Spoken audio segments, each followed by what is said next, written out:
ইসফিমিন শাবানের রাতের বেলা নিয়ত করেন আপনি 2 রাকাত নামাজ আদায় করবেন। ওই 2 রাকাত নামাজ হবে সলাতুল হাজাত, মানে হাজতের নামাজ। আপনি নিয়ত কইরা, নফলের নিয়ত কইরা দাঁড়ায় যাবেন নামাজের মধ্যে। ওই নামাজে সূরা ফাতিহার পরে অনেকগুলো মত আপনি পড়বেন।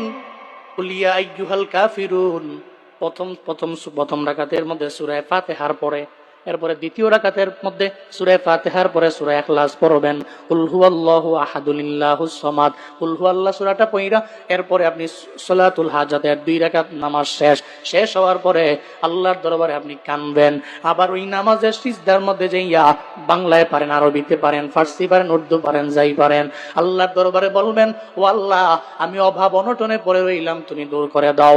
আমি বিপদে পড়ে রইলাম, তুমি দূর করে দাও। তুমি বিপদ দিতে পারো, আবার বিপদ থেকে উত্তরণের পথ তুমি আমার জন্য বের করতে পারো। আল্লাহর দরবারে যদি সলাতুল হাজাতে সিজদায় গিয়া বলতে পারো,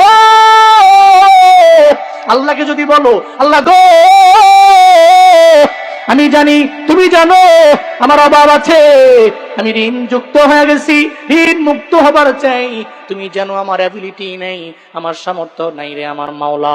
তুমি যদি সিজদায় গিয়ে সলাতুল হাজাতের সিজদায় গিয়ে যদি রবের দরবারে বলতে পারো, আবার ওই রাতটাও যদি হয় শাবানের মধ্য রজনী, আমার কাছে মনে হয় সালাম ফিরাইয়া তুমি আল্লাহর দরবারে কান্নাকাটি করে বলবা, আল্লাহ পাক রব্বুল আলামিন আপনার আমার যত অভাব অনটন আছে আমার আল্লাহ দূর করে দিতে পারে। কারণ সবার খাজানার মধ্যে কমতি আছে, একজনের খাজানায় কমতি নাই।